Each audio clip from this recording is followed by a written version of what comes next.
Hello, everybody. Hello, Rabbi. How you feeling? Very good. It is very hot here. It's very hot here too. Oh, We have yeah. we have that in common. How hot is it there? 100 something. It's like just over 100 degrees every day with super high heat indexes. And I'm guessing the humidity isn't pleasant, right? Yeah. You got it. Yeah, well, we don't have too much humidity, and that's good. Yeah, Houston, though, is a much more humid climate than Dallas. Oh, really?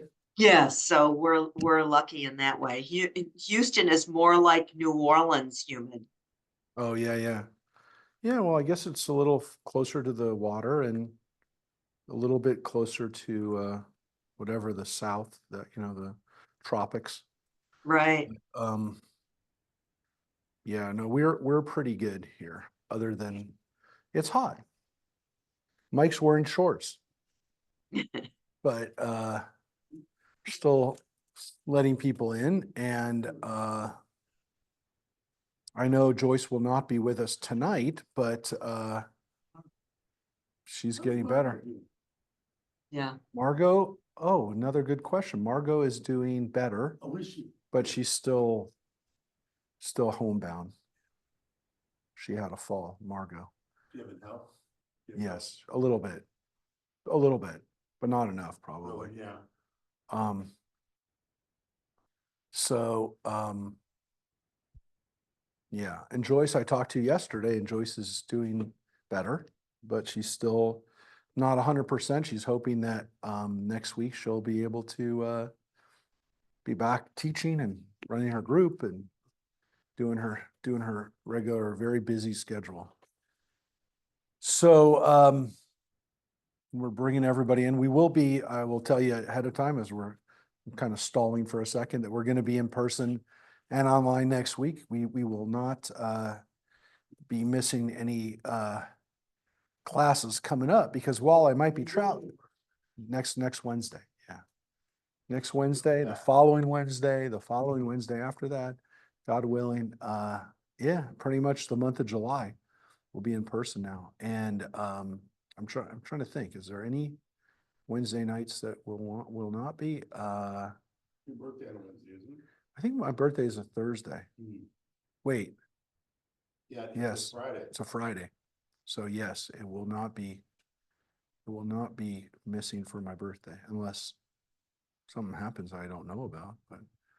But yeah, it's hard to believe. I'm gonna be 42. Yeah, just kidding. Yeah. Just kidding. But so so actually that's what we're gonna talk about that today. We're gonna start with that right away, actually. A beautiful little text. Here's John. You got anybody with you, John? No. Bring any partners with you? No, Joyce is still not ready. We were just saying, but we're gonna see. You have a problem in your email today? I know, I saw. But I was just seeing if June 16th. You know what? I'm just seeing if people are actually reading. Yeah, they're in. There you go, John. He's gonna he'll get you. If you're not careful, he's gonna get you. He'll catch you. He's a careful editor. I'm just glad. I didn't like see it today. That's why I did it, because I wanted to see people. Yeah, right. I got you like. That's a good reason. That's a good reason. You know, I put some good stuff in there and nobody reads my stuff. Yes, they do. No. Yes, they do. They just don't respond. They read your emails, John. Don't worry. John is sending emails out to the men's club. I don't know. There's some females on it too. Oh, okay. Harry, if you'd like to be on it, you can.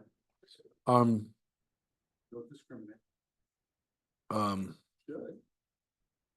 What? You should. That's right.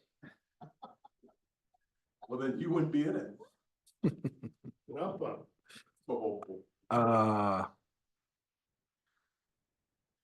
So we're gonna have services Friday night. We're in person, you know.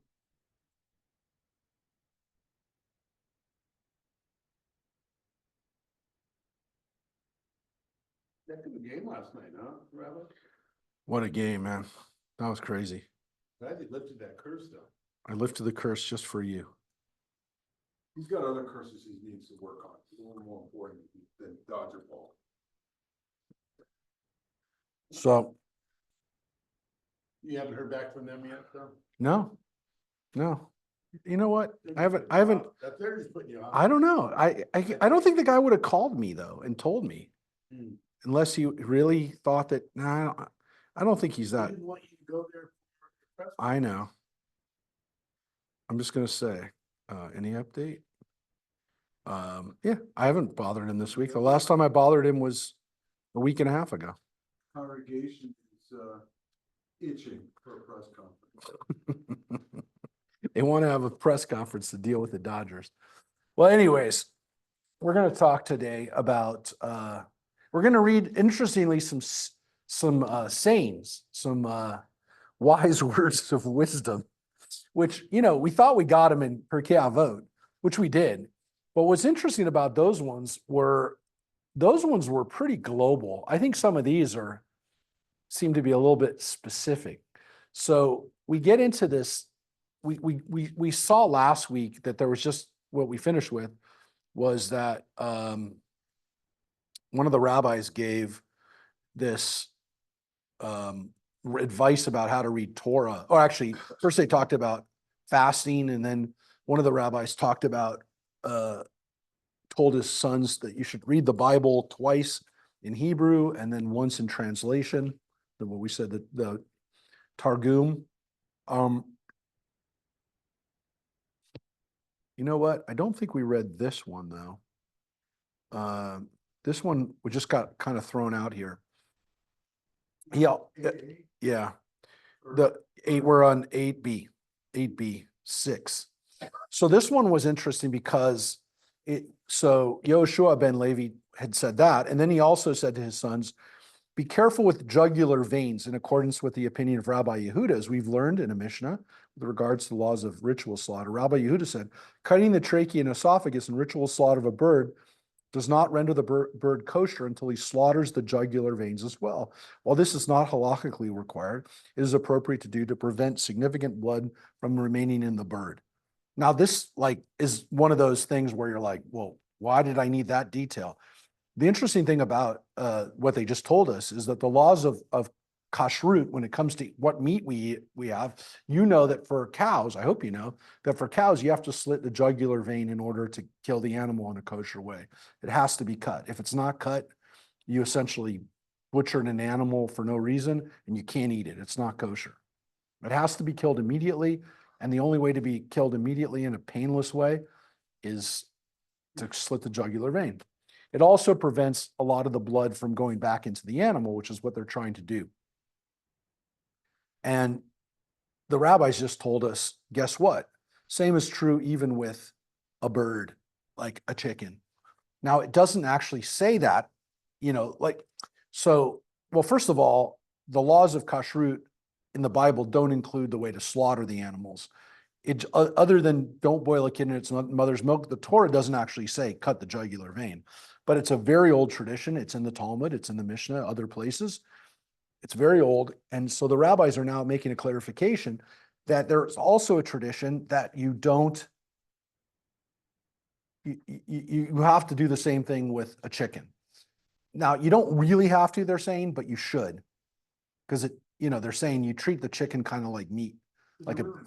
Well, here's where it matters. People have asked me before, why, if you can't have milk and meat, if you can't have, what were you gonna say? Well, now they didn't have that technology back then. I listen, that's one of the arguments that kashrut is not necessarily less painful. Look, who knows how much pain the animals have? That's why I'm a vegetarian, but what happens is if you hit it in the head, what definitely won't happen is it doesn't bleed out. And they want the animal to bleed out. They don't want the animal to be filled with blood. They're essentially saying the same thing with chicken. And what's interesting is if you're keeping kashrut and you don't have milk and meat, you go, oh, well, I'm not supposed to have a hamburger. But then the question's always, well, what if I have cheese on a chicken sandwich, right? Why is that Why is that not kosher? Because it doesn't say, it says, don't boil a kid in its mother's milk. It doesn't say anything about a chicken. But the rabbis always kind of treated fowl like meat. And so that's why you cut the jugular. You don't have it with cheese usually.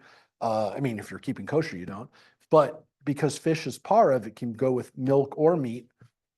You can have dairy and fish. What?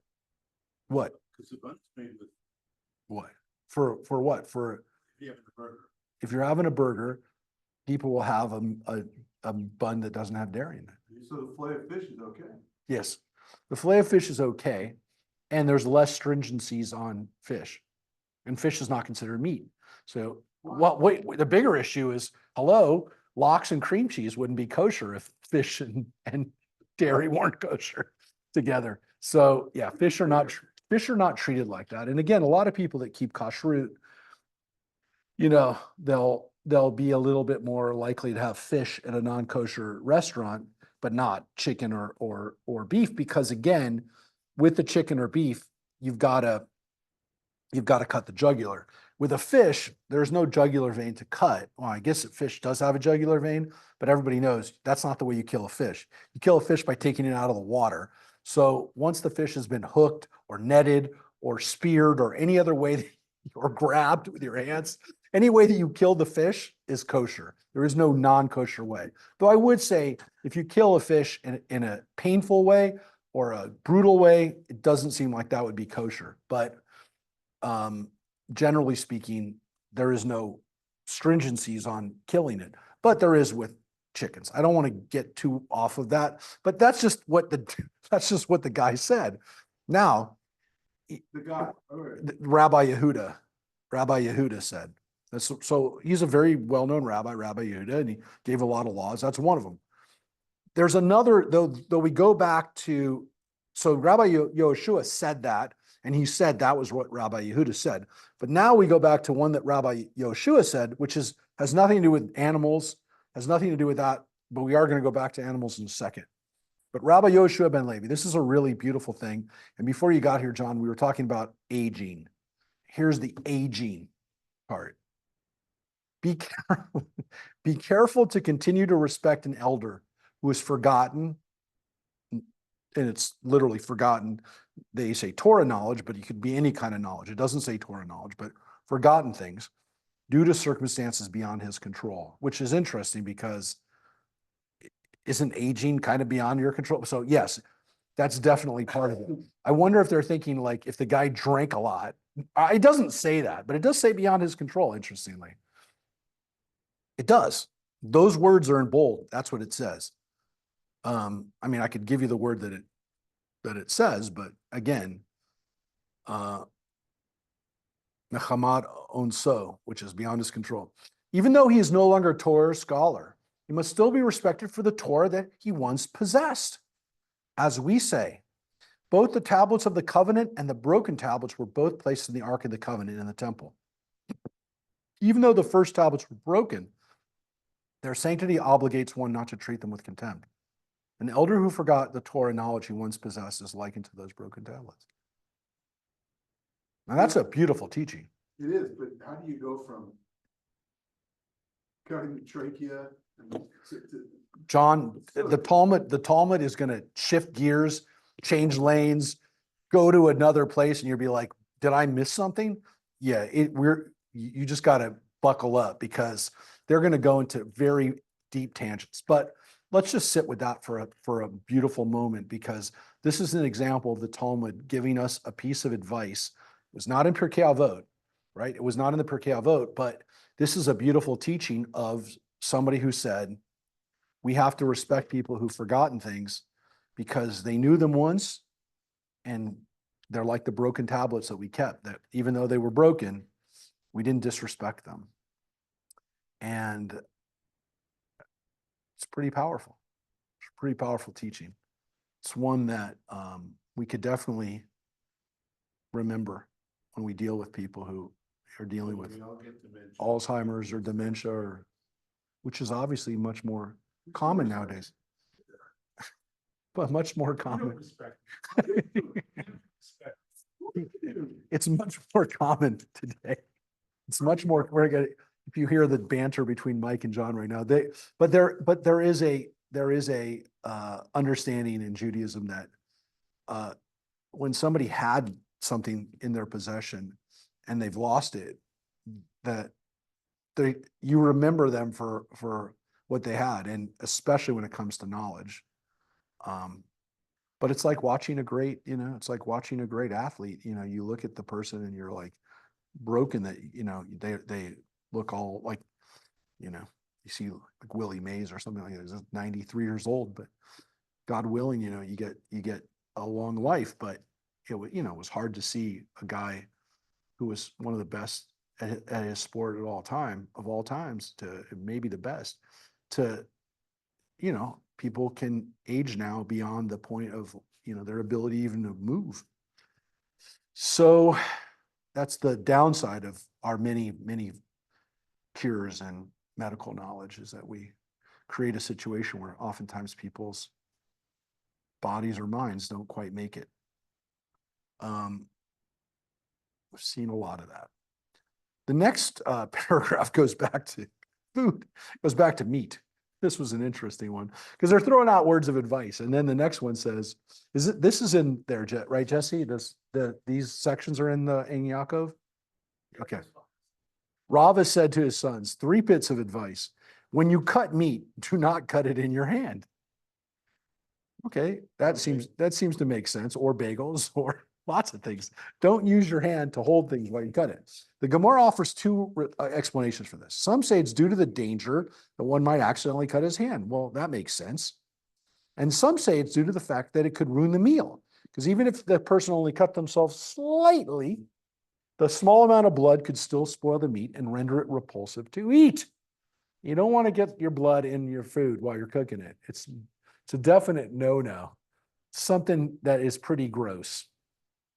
So, yeah, that's 2 reasons. You don't want to hurt yourself and you don't want to make your meal gross with blood. Okay, makes sense. Now, the next piece of advice. This one's an interesting one. Rava also said, do not sit on the bed of an Aramean woman, and do not pass by a synagogue when the community is praying. The Gemara explains, some say do not sit on the bed of an Aramean woman means one should not go to sleep without reciting the Shema, as by doing so, it is tantamount to sleeping in the bed of a non-Jew, as his conduct is unbecoming a Jew. So what they just said is fairly racist, but it's saying they're not really talking about an Aramean woman per se. It's just, don't go to sleep without saying the Shema. It's like doing something else in your bed that you're not supposed to be doing. Now, Then they didn't think about woke stuff. no, but it's not woke, but it's racist. Not woke stuff, but they didn't think about that. No, they didn't. They also, we're going to see specifically why it was an Aramean woman. But again, the Arameans are in modern day Syria. Why is it racist? What the Arameans not, They're not Jews. They're, that would be a bigot. Not racist. Yeah, racist. well, Why? it Not it racist, depends. has to do with the race. Well, it depends if you think that this was a religious. That sleeping with this racial woman is an unbecoming behavior. I don't see that. Yeah. You just said, because doing so is like not reciting Shema, which is conduct I don't unbecoming. see racial woman. No, she's Aramean. She's Aramean. So wait, it's bigger than that. Others say this means one should not marry a woman who converted. I don't know where you'd get that from there, but they're basically saying, John, I want to make it clear. This is racism. Because this isn't prejudice. This isn't saying the person's not Jewish. You're saying even if they're Jewish now, their race is wrong. They're an Aramean who's Jewish. That's still not good enough for you? The fact that somebody could have said that is pretty crazy. But yeah, no, it's clearly a racial issue. You're from the wrong people. And it's better to marry a woman who was born Jewish. Some say it literally means that one should not sit on the bed of an Aramean, i.e. a non-Jewish woman. So They're like directly contradicted. there's a lot of places it's contradicted, not least of which is that the rabbis know this. Rachel and Leah were children of Laban, who was an Aramean. You know that. Now, he's one of the ancestors of the Arameans, which means the Arameans are not that far distant related from us. Remember, Laban is the descendant he's the descendant of Abraham's brother. So Laban is Abraham's nephew. So, which again made Isaac and Laban cousins, and it made Jacob and his cousins, it made them, cousins. I mean, Laban is there. I mean, Jacob is in Laban's house because that's where Rebecca was Laban's sister. I mean, it's even closer related because technically, again, they're cousins and they're also second cousins. But as an Aramean, that's what Laban was. So we're part Aramean.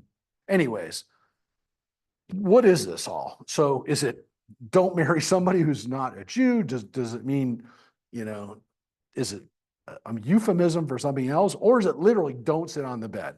So the rabbis have thrown these things out. Let them explain. This bit of advice was due to an incident involving Rav Papa. Rav Papa went to visit an Aramean woman. She took out a bed and she said to him, "Sit." He said to her, "I will not sit until you lift the sheets covering the bed." She did, and they found a dead baby there. Had Rav Papa sat on the bed, he would have been blamed for killing the baby. From the incident, the sages said one is prohibited from sitting on the bed of an Aramean woman. So they're saying it actually is not something about racism. It's not something about prejudice. It's not something about the Shema. It's actually practical advice of be careful of the Arameans and don't do things like this, because if you're not careful, you can be blamed. And it seems like it's like a blood libel. It seems like it's a guy being blamed for killing a non-Jewish baby. I was gonna say, isn't that still technically racial prejudice? Because it's assuming they're shifty. Other than the fact that it happened. Other than the Saying fact, that she killed or she had a dead kid and tried to set him up. yeah, As yeah. opposed to just saying, like, Yes. "Oh, I had to kill." yes, but there's a problem here, which is that he knows this. We had these happening up until the 1800s, and one of the last blood libels took place ironically in Syria, was a blood libel that went off there. In the predominantly, I know there's a Muslim community there too, but there's also a Christian community in Syria, and it was a blood libel against Jews in Syria. And so it happened. And there were cases throughout Jewish history where Jews would mitigate their interactions with Gentiles because they didn't want to be accused of a blood libel or stealing or defrauding someone or cheating them. So it happened all the time. It happened all the time. I'm not saying he's wrong, I'm just saying.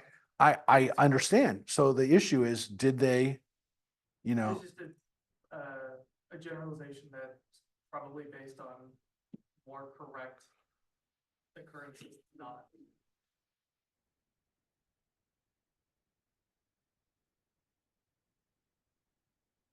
yeah, I would say it's based on being careful about your interactions. The rabbis definitely did not encourage lots of interactions with Gentiles. I will say that.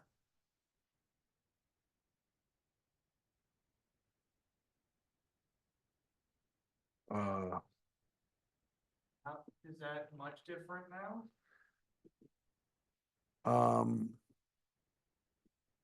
Yeah, I would say that most rabbis in the Orthodox world today are going to have less interactions with Gentiles.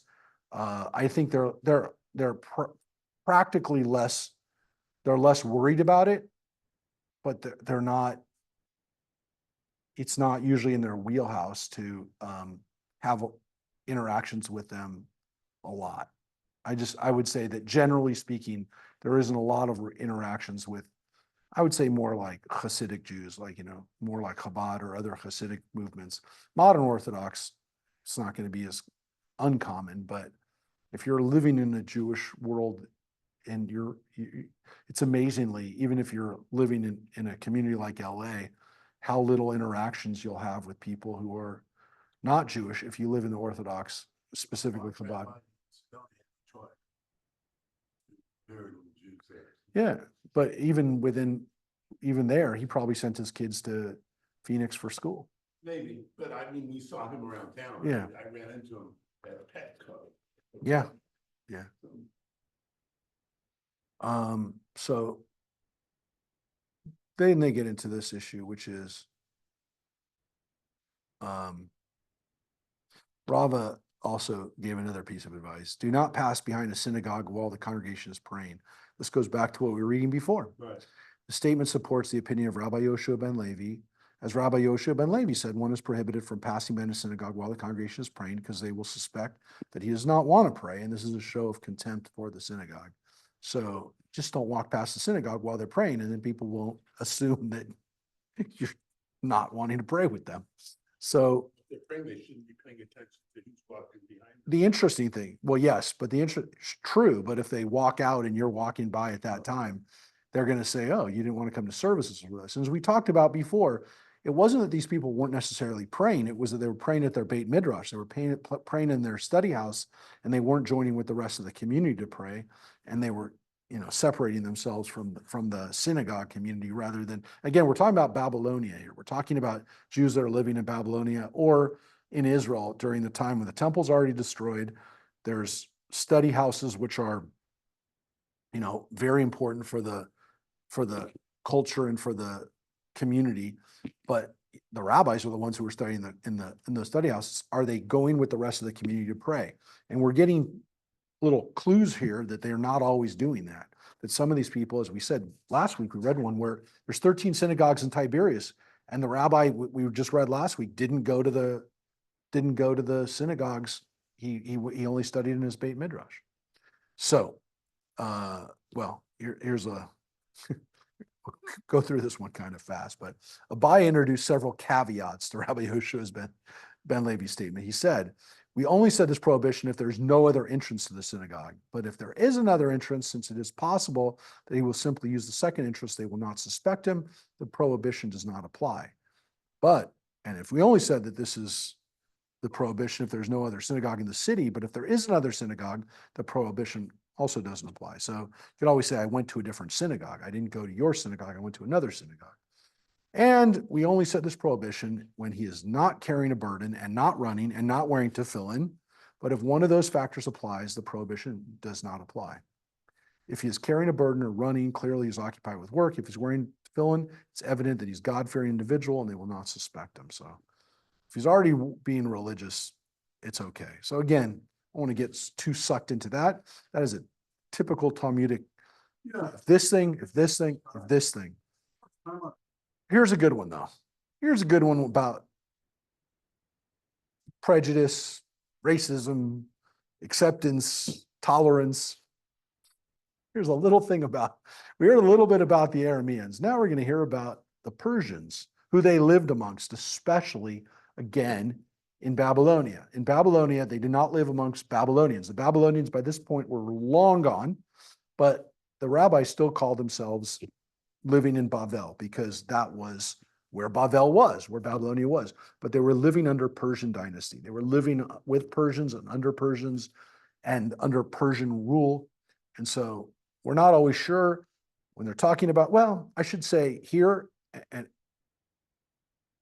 usually they're talking about Persians as an ethnicity. They're not talking about the government.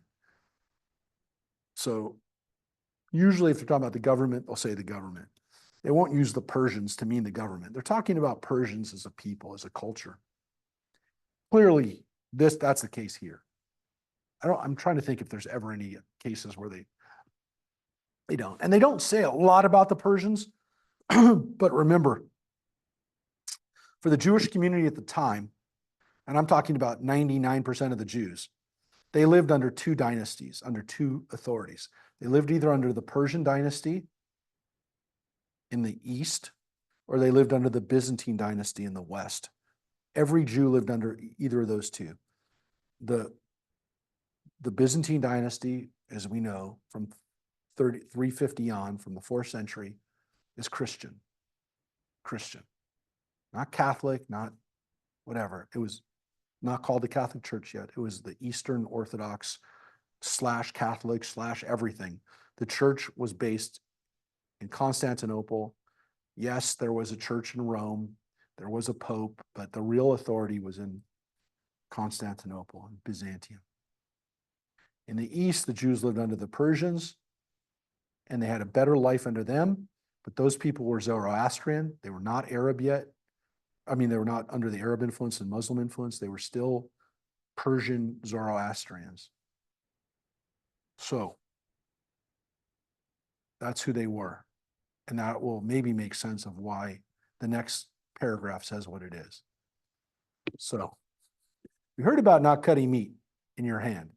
Rabbi Akiva said, and again, Rabbi Akiva lives in 150 in Palestine, in Israel, in Eretz Israel, in whatever you want to call the land of Israel under the Roman authority. He does not live under the Persians. And this is even before they were Byzantine. This was when they were still, when they were still pagan Romans. He says, in 3 aspects of their conduct, I like the Medes, who were the Persians, and we should learn from their practices. I don't know if that doesn't really say that there, but it's clearly admirable. When they cut meat, they cut it only on the table and not on their hands. When they kiss, either as a show of affection or honor, they kiss only the back of the hand, and they do not give the person being kissed an unpleasant feeling. And you all know what people's kiss people on the face and make you feel uncomfortable. They're saying they don't do that, the Persians. They kiss the back of a person's hand, that's it. When they hold counsel, they only hold counsel in the field, so others will not hear their secrets. You know, I still see that sometimes. What? Yeah, it's an Eastern thing, usually. It's not like only people. Oh, Mary just got her hand kissed.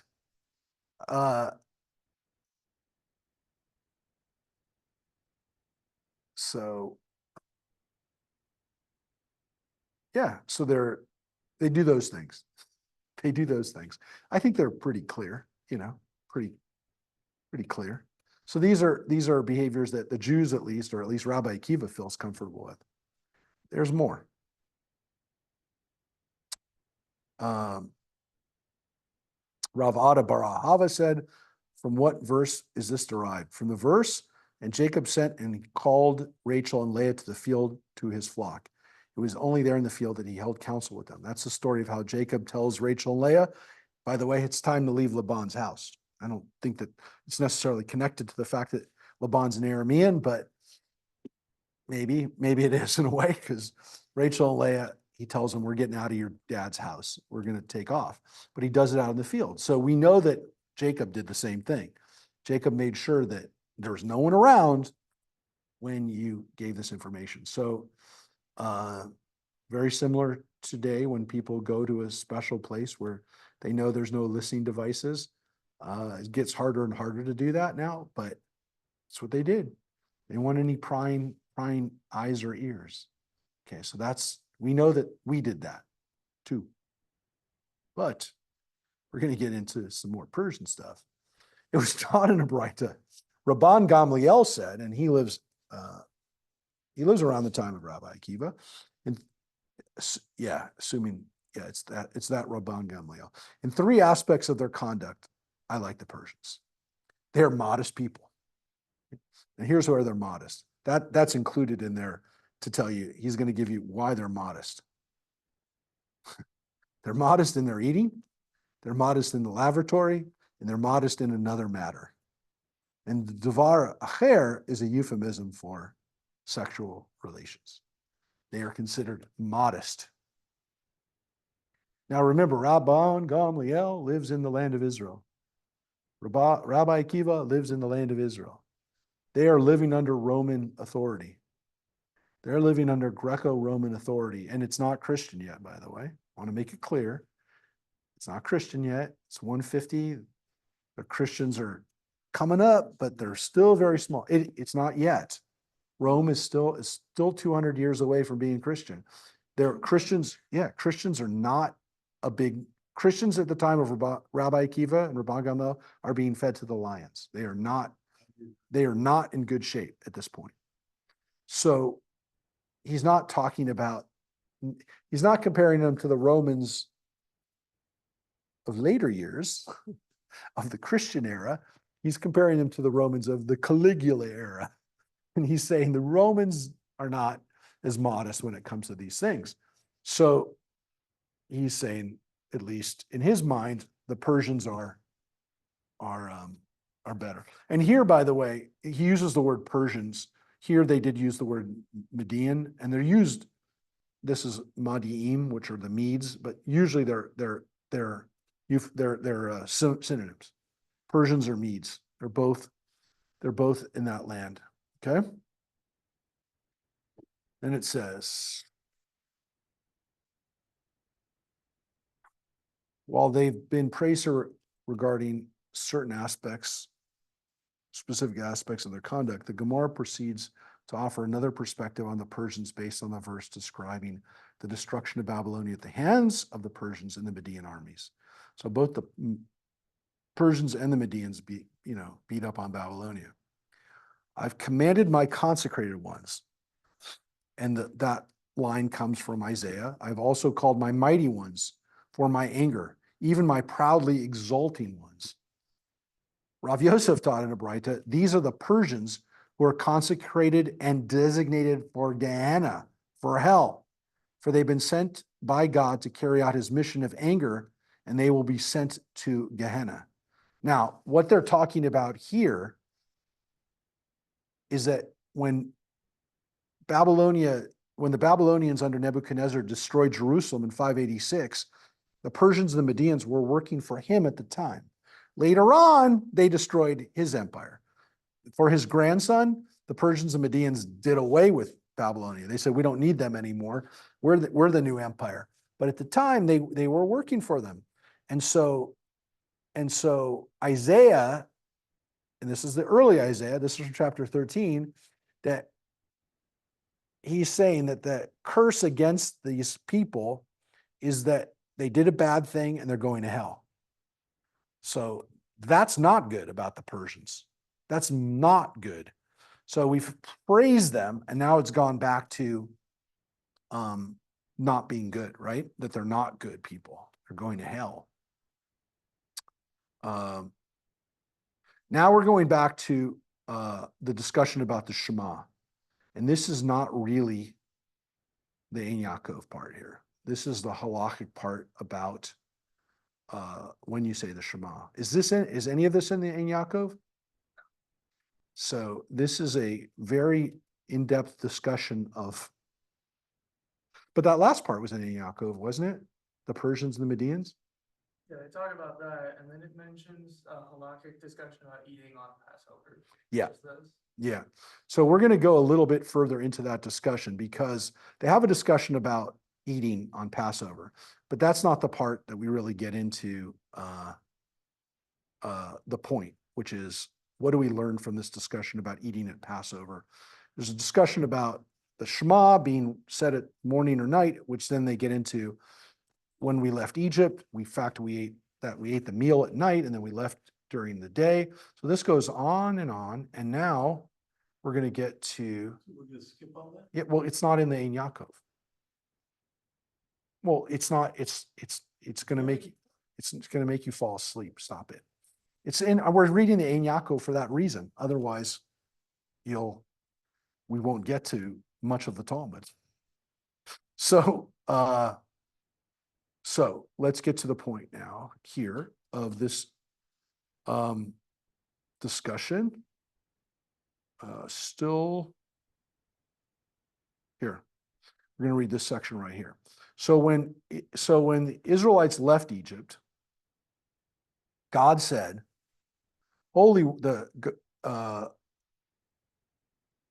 this is the explanation of it. God told Moses to tell the people, go get everything from the Egyptians. And the text actually says, borrow vessels of silver and gold from the Egyptians. Well, of course, they're not borrowing it because they're never coming back. So the Holy One, blessed be he, said to Moses, I beseech you, go and tell Israel, I beseech you, borrow vessels of silver and gold from the Egyptians, in order to fulfill the promise I made to Abraham in the covenant between the pieces, so that the righteous person Abraham will not say, God fulfilled his pronouncement, they will be enslaved and afflicted, but God did not fulfill his pronouncement. because it says in Genesis, and afterwards they will leave with great possessions. So remember, Abraham is told literally in chapter 12 of the Torah, in Genesis, your descendants will be slaves. We know that in Genesis. We know that right after God encounters Abraham, that this is part of the deal. But God did tell Abraham that they're going to leave with great wealth. So God tells Moses, you got to tell them to get the stuff from the Egyptians, because I promised Abraham that when his descendants would leave, that they'd leave with a lot of stuff. I can't be a liar to Abraham, right? I made a promise to Abraham. I got to fulfill it. And God said to Abraham, this is from chapter 15, surely you know that your descendants will be foreigners in a land that is not theirs. They will be enslaved and afflicted for 400 years, and afterwards they will leave with great possessions. So that's in chapter 15. So this is literally from Lech Lecha. Now, this is a great line. This is one of those lines where you go, oh, this is timeless wisdom. School of Rabbi Yanai continues, Israel said to Moses, if only we could get out ourselves. The Gemara offers a parable to one who is incarcerated in prison. And people would say to him, we promise we will release you tomorrow and give you much money. He says to them, I beseech you, please, I beg you, let me out today and I'll ask for nothing. Well, when was this written? Thousands of years ago. Since thousands of years. We discussed this. We've been over this. Yes, but they're incarcerated. Look, in the time, during the Roman period, not in the biblical period, not in the time of Pharaoh, we talked about, that's why they made slaves, right? But during the time of the Romans put people in prison. And the Rabbi Yanai lives during the Roman period. And by this point, the Romans are arresting people and they are putting them in prison. They are incarcerating. They did it to Rabbi Akiva. Oftentimes they're incarcerating you in prison because they're going to kill you, but they didn't always. So the Romans did run prisons. The Romans did. Before that, you're right. Up until that time, the Persians, we start seeing it in the Persian period. Daniel gets thrown in prison. There seems to be more prisons or more, but there's still a royal prison. By the Roman period, I will tell you, there's no Roman king there, right? You could say they're working for the Roman Caesar, the emperor, but the Roman emperor is not there. It's not his prison. It's the Roman Empire's prison. And the Romans, by that point, had prisons that they put people into, and they saw it as a civil authority. And to some extent, thank God they did, because they would arrest people and they would usually punish them or whip them or crucify them, but they did arrest people who broke the law. Up until that time, you had to beat somebody, or you had to make them a slave, or you had to poke their eye out, or all the other things that people did to punish people because they couldn't put you in jail, but the Romans did. So anyways, the point here is that the Israelites, why would they have not just said, we don't want the stuff, just let us out?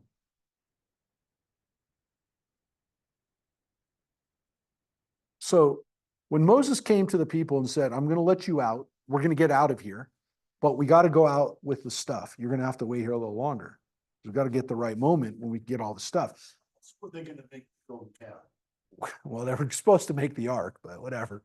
They did make the ark with it, but eventually. But this whole concept of, well, why can't God just take us out now? Well, we're going to have to wait through the 10 plagues. And by the time the plagues are over, the Egyptians are going to give you stuff. The Israelites would have said, like a normal person, just get me out of prison. I don't care about getting paid. I don't care about getting money back. Get me out now. Freedom is worth a lot more than the money. And it's a very powerful idea how important freedom is. There's no amount of money that someone would have said, I'm willing to give up my freedom for. So you understand? It's a very powerful line. And it's one that, people say, how much money would you pay not to be in prison? I guess there's people who make that calculation when they rob a bank or, steal stuff, that if they get arrested, then they'll go to jail for a certain amount of time. But Most people don't make that calculation. And if they did, would it be worth it? So Talmud right there says the Israelites wouldn't have had that. And here it was, what did it mean when we left Egypt?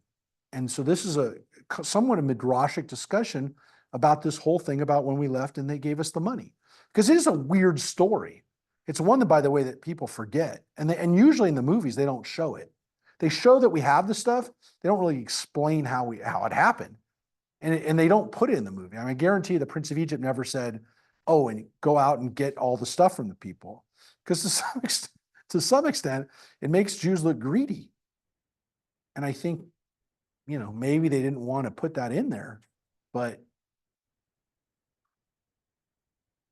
If they put it in there, they'd have to explain the whole thing.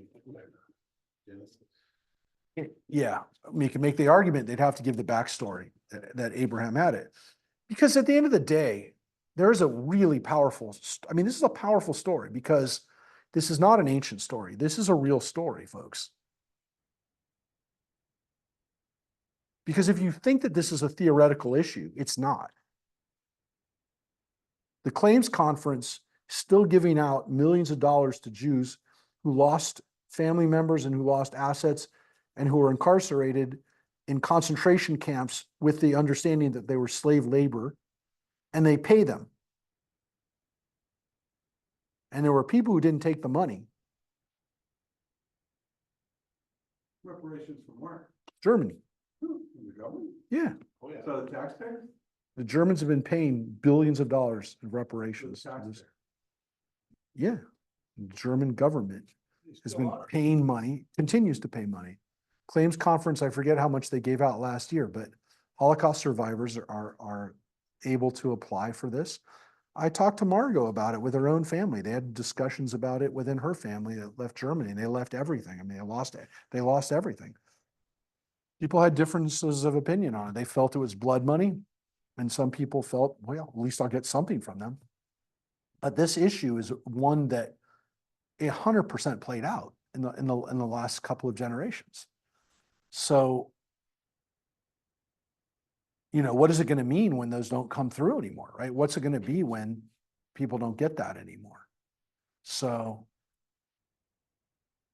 when the people are gone,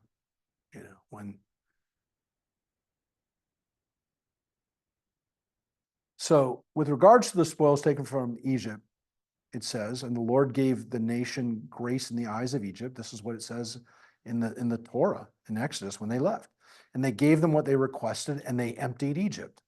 That's the line in the Torah, folks. That's what it says.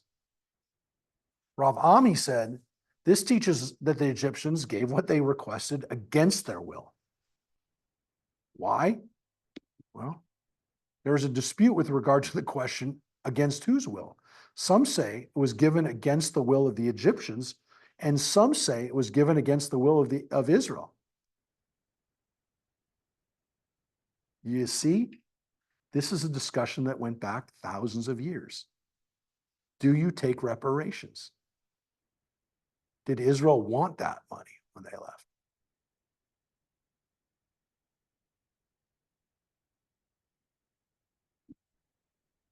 Because at the end of the day, the reason that they're giving it, and the Egyptians knew, and the Israelites knew, we knew, just as Jews felt in taking the money from Germany, is no, you can't buy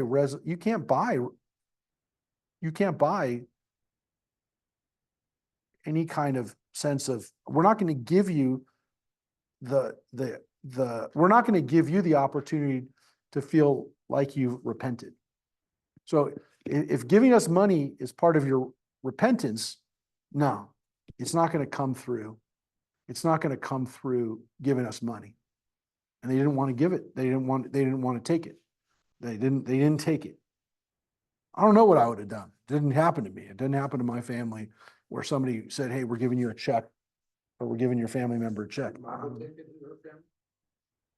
Yeah, she took it. Her family took it. Well, let me say, her family took it. Her mom and dad. I don't know, but it was a lot because her family owned a whole company.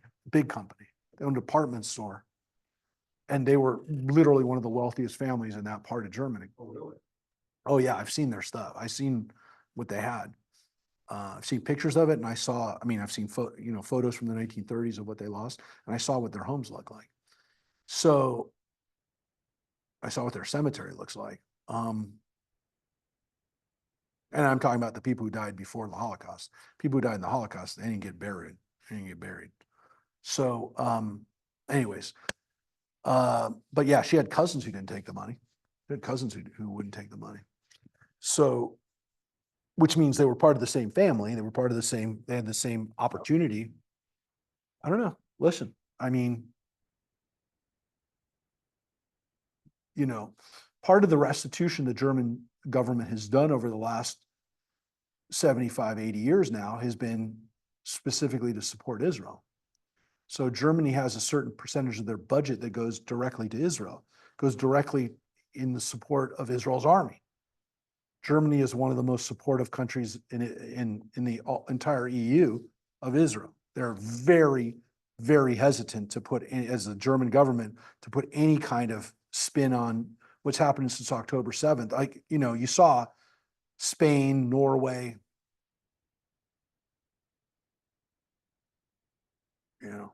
they decided to recognize the Palestinians, Palestine as a country in the midst of this. Germany wouldn't do that.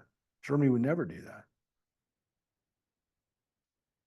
Yeah, but wouldn't that lead to a lot of deep resentment in Germany? Because they have a pretty sizable growing nationalist party. Yeah, it's an issue. It's an issue with the Nationalist Party of the reparations. They also know that it's eventually running out every year. There's fewer and fewer Holocaust survivors. I think there's 150,000 or something that are left. They know that yeah, I think so. Yeah. Yeah. I mean, people in their 90s and people in their, 85, so the youngest, Yeah, what about her? she's 80, so she was born in 1945, 44. Yeah. 45, right as the war was coming to an end, but she's a survivor. I mean, she was hidden in an apartment, couldn't come out for the first year of her life. So, I'll tell you how many are that are still alive. I just saw the number recently. They said that this was the total claims conference.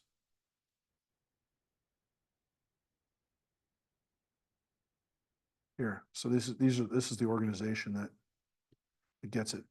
It's actually 245,000. So Really? Yeah. That's a lot. yeah, How much? What? 245,000. And this was recently. So this is a claims conference. So and they just did a demographic study. So 49% reside in Israel, 18% in North America. And, but you can see 90 countries. So there's still a lot of survivors in Russia, Soviet Union, former Soviet Union countries, Ukraine. So you can see how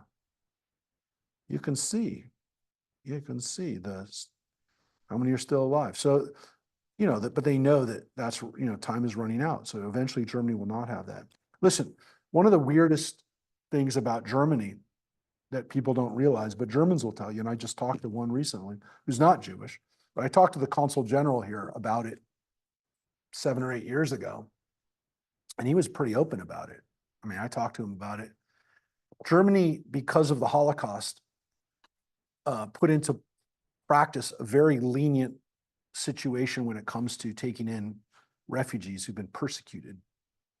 So for a long time, that meant that especially Jews from the former Soviet Union, they could come to Germany and Austria, but specifically Germany, and they got everything. They got benefits, they got housing, they got most of the Jews in Germany today, most of the German Jews, which is a fairly large community now, it's grown tremendously, but most of the German Jews are descendants of those, or they came, or they're descendants of people who came from the former Soviet Union. So I will tell you,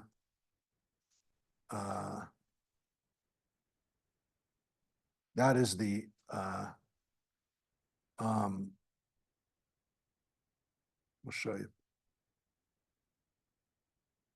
After the fall of the Iron Curtain, 89 to 90, nearly 250,000 Jewish immigrants came to Germany from the former Soviet Union. Now, that's had a huge impact on the Jewish community in Germany. So I wonder if the French Jews are gonna migrate to Germany. I don't know. I don't know. They seem to mainly want to come to Israel, interestingly.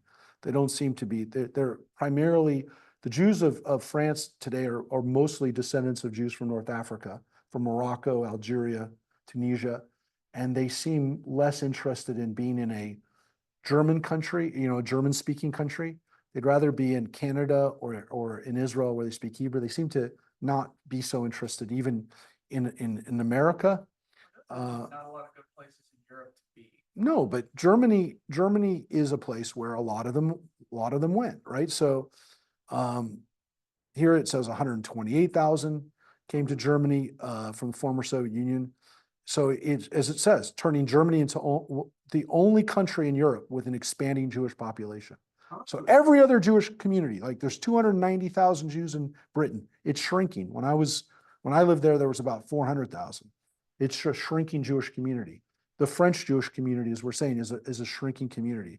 The community in Germany has continued to grow, but it's grown because of the Jews from the former Soviet Union. I will tell you this, it has created a problem within Germany between the Jews who were not from the Soviet Union and the ones who have. The ones who've come from the former Soviet Union tend to be much more politically conservative than the German Jews. The German Jews tended to be pretty liberal and pretty avant-garde, if you will, but very liberal for the most part. The Russian Jews, they are not. They are much more politically conservative. They have a much different outlook on certain things like, social issues, for example. And so it's caused tension within the community. So it's a strange situation there. But that was good for the Jewish community that they got to come here. Here's what the Consul General and I talked about, and I've talked about it. I talked about it 2 months ago with a friend of Margot's who was visiting, who's not Jewish. Unfortunately, because of that refugee policy, in the last 10 years, millions of people from Muslim countries, specifically from Syria and Iraq and other parts of the Middle East, have flocked to Germany, and they've created a situation where the country has gotten progressively less pro-Israel because these new immigrants, they hate Israel. I mean, they hate Israel. And so, as the Consul General told me, we've imported a problem of anti-Semitism. We've imported it. They have, but you understand the irony. The irony is that these people, and he said it, he's a Gentile German, said to me, the reason, and I knew I was talking to him about it, the reason that Germany has that immigrant policy is because of the murder of Jews. And now the murder of Jews has turned it into a country that's importing an anti-Semitism problem that didn't exist in their country before these immigrants came. So it's a very difficult problem for the Germans because they want to be tolerant. They want to prove that they're not racist, but they realize they have a problem. Look, in France, this is such an issue that the National Party, the National Right Party, is going to take power, probably in this French election that's going on right now.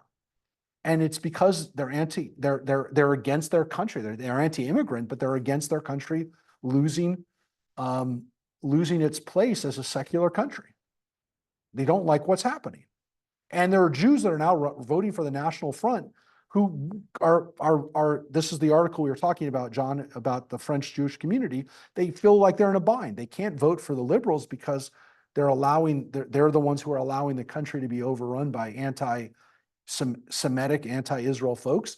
And the right was based on a Le Pen who was a neo-Nazi.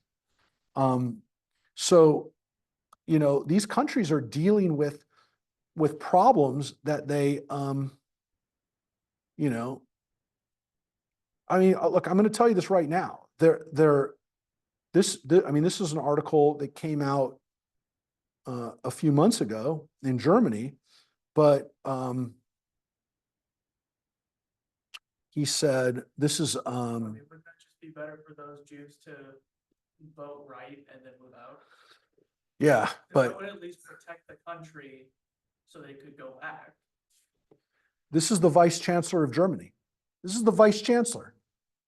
He said that after October 7th, and this is all, this is reached ahead now, but he said Jewish communities were having to tell their members to steer clear of certain places. He basically said, I want you to read this quote. Anyone who is German will have to answer for this in court. They're literally now, when they're interviewing refugees, asking them about their feelings towards Israel and towards Jews. That's what Germany has done. They've taken that step of doing that. And he said here, anyone who isn't German also risks the resident status. Anyone who doesn't yet have a residence permit is giving grounds for deportation. The vice chancellor of Germany has said that if these people are coming here and they're espousing anti-Semitism, Jew hatred and Israel hatred, we're going to expel you. He's the vice chancellor. This is not like some random dude in Germany. So, Wait, What are we trying to take? well, I'm telling you that, Like, that's just basic vetting of people, like, hey, do you agree with us, or are you going to come in here and kill us? Right, because I mean, you should be vetting people who come into your country permanently. 'Cause that's yes, but Germany now realizes, the US has turned themselves into the format. and Yes. they went like so far in the other direction, they're back where they are. it's costing them a fortune. Yeah. so this is an issue now in Germany. We got off topic, but I want you to see that this is an issue that Germany deals with this idea of dealing with it in a generational and now in circumstances that you never could have imagined. But again, it gets back to what Jesse was saying, which is they have a right-wing nationalist organizations in Germany. But remember, you put a swastika out, outside of your house in Germany, you get arrested. Not in America. In Germany, you do. So, was it against the will of the Egyptians to give it, or was it against the will of the Israelites to take it? What? I'm still, it just really hung up on me at least on Ein Yaakov, the very beginning of the split between 9A and 9B. But the way they quote God speaking to Moses at the beginning, it seems very odd. Because Well, because it almost makes God sound like he's desperate and like trying really quickly to fix his thing, because it's saying, like in the quote from Exodus 11:2, the word "nah" is nothing other than an expression meaning please. So the Holy One, blessed is he, said to Moshe, it's right here. please go and tell Israel, please ask the Egyptians for silver, gold, and vessels. I want them to ask the Egyptians for these, so that the righteous one, Abraham, will not say Yeah. about me that I didn't fulfill my side. Yes. So you're right. It seems like God is desperate, right? It seems like God is desperate, because otherwise, He's like trying to yes, almost strong arm Moses into doing this to fulfill his side of the bargain, so he's not alive. correct. It seems odd. Because the rabbis understand something, right? First of all, yes, they're putting God into a position of begging, but they understand that there's a critical issue here. And we all know it. Everybody knows it. They knew it. We know it.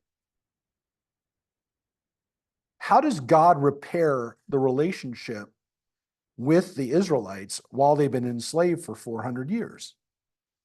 Is it,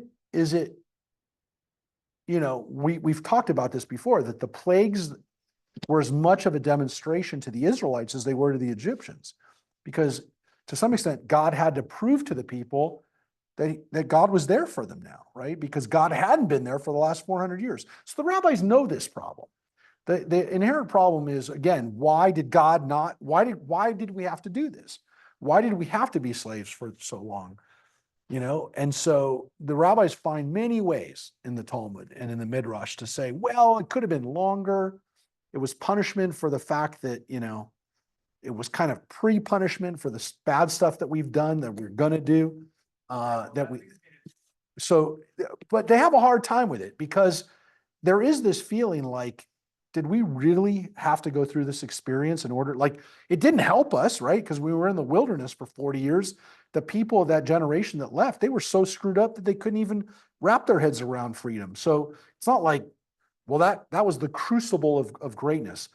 We can say, and the rabbis do say, though, that that's where we became a people, that we needed to multiply there and then come into the land. Look, the rabbis have a hard time. There's a theological problem with it.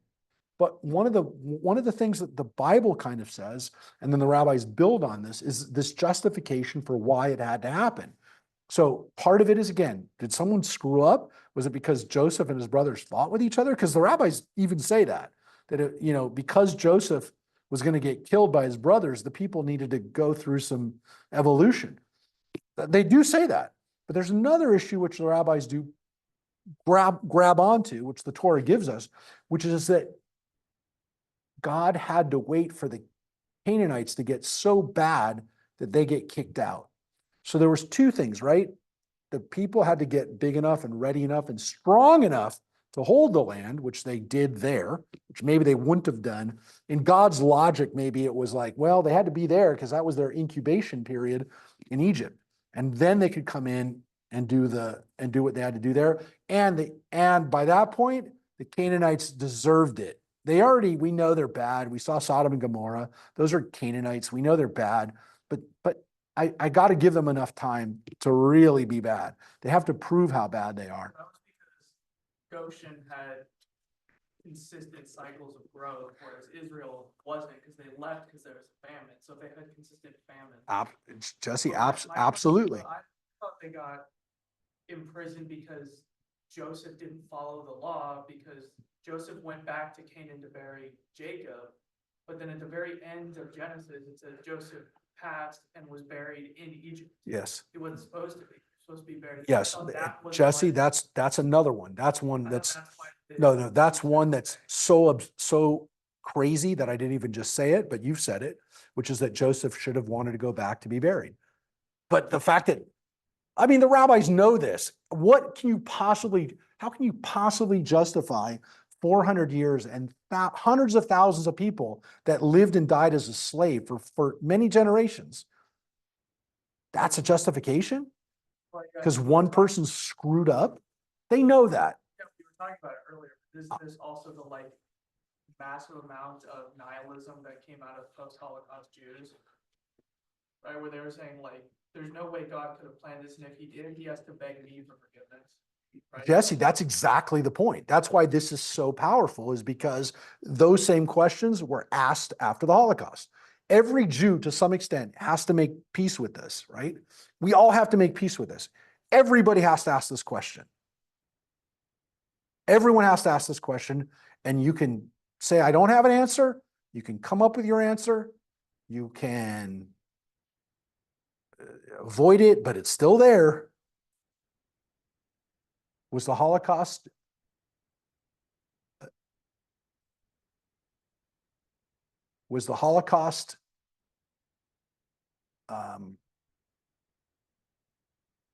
this is the way I ask the question.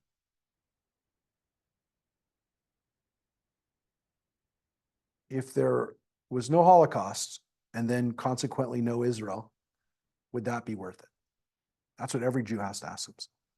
You have to ask yourself that question. How you come to terms with that, and again, you can make the hey.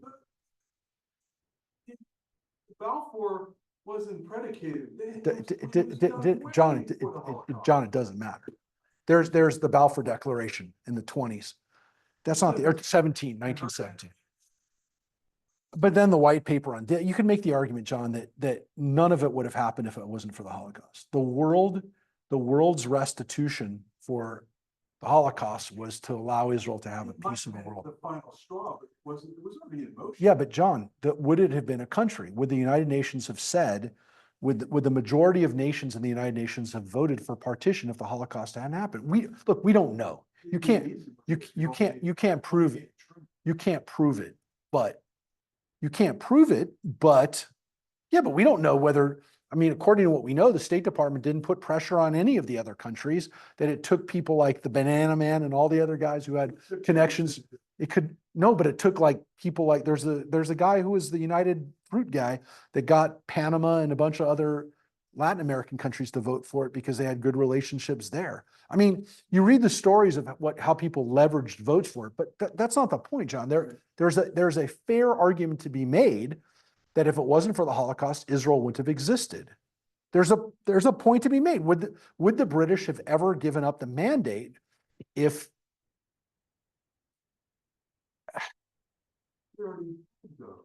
they hadn't until literally 1947? That's when the British said, United Nations, you're going to decide.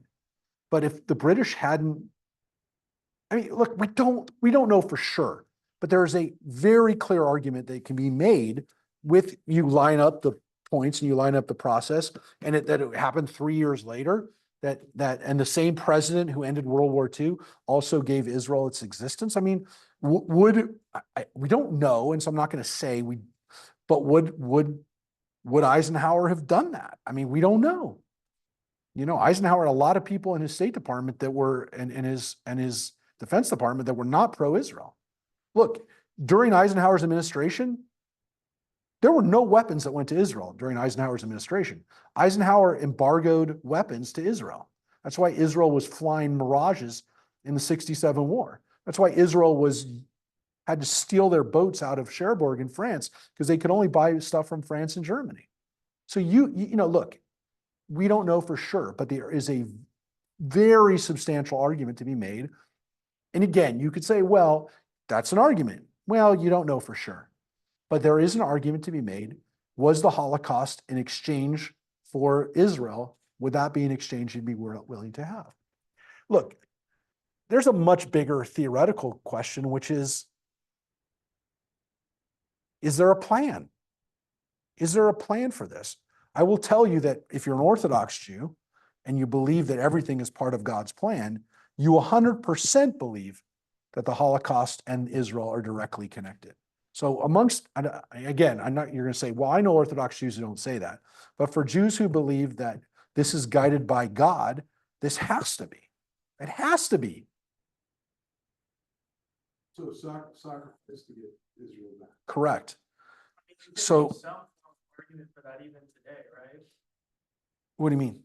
Well, with October 7th attacks, and then even more support for the Jewish community at large, and a large amount of conversions. Like, What are you talking about, Jesse? You're 100% correct. There is a real question right now that, again, I don't know what the answer is. I don't even like to ask the question, but I've asked myself the question recently: Do increased rates of Jewish identity amongst? I saw a kid just now from our temple. I just came from an event. The kid from our temple was wearing a big Jewish star. I'm not 100% sure, but I'm pretty sure that without October 7th, that kid's not wearing a Jewish star. Now, again, is it worth what happened? The 300, forget the 1,200 people that were murdered that day, the who knows, 100 plus people that are being held hostage, the 400 almost now soldiers that have been killed in the last 7 months. Is it worth 8 months? Is it worth that for increased levels of Jewish identity in the diaspora and the coming together in Israel of people who a month before were at each other's throats? I don't know. I don't want to ask that question, but Jesse, a lot of people are asking that question. To include the innocents. Yeah. Is a sacrifice sometimes necessary? I'm only asking it because you said it. I've thought it. You might have thought it. Other people might have thought it. making the argument because you could see proof of that in reality. Because you see the attacks and then you see more support. Yes, an increase in attacks as well, but there's a corresponding increase of support. And I mean, I guess if you want to get really biblical about it, you can support it through Isaiah's writings, right? The suffering servant in 50. It's a crystallization of, yes, it's a crystallization of figuring out who are our friends and who hates us, where the Jew hatred is. It exposed it. Well, it's funny you say that, then really we should push for Governor Shapiro to be to step in for Biden, and that would really drive, the progressive left bonkers. They already don't know a single thing they're I doing. I don't, Everything I don't want to get into the political ramifications for what it means in this country, but I do know that one of those dudes just got bounced out because of it. Jamal Bowman is out because of this. It crystallized and made people very clear. And I lived in Jamal Bowman's district 30 years ago before I moved here. I lived in the Bronx. I lived in I that. don't know what that is. Jamal Bowman was the Democrat, one of the squad guys, one of the who just got bounced out of he lost the primary to a moderate Democrat. And the AIPAC people spent a lot of money on making sure that Jamal Bowman was gone. But to the very last, he was very pro-Palestine, very anti-Israel. And he got bounced out, but he didn't respect the view of his constituency. So he deserves to be. Look, AOC can't get bounced out because she speaks on behalf of her constituency. And with all due respect, I can't stand the woman, but she had finally came out, and when she saw what happened on the subway, said, this is no, without question, anti-Semitism. She said that, even she had to, at a certain point, say, Still voted for that stuff. of course, but even she had to say, there's no excuse for this. She said, so what it's doing is forcing people to see it. And again, even people who've enabled it, like you're saying, enabled it, facilitated it, supported it.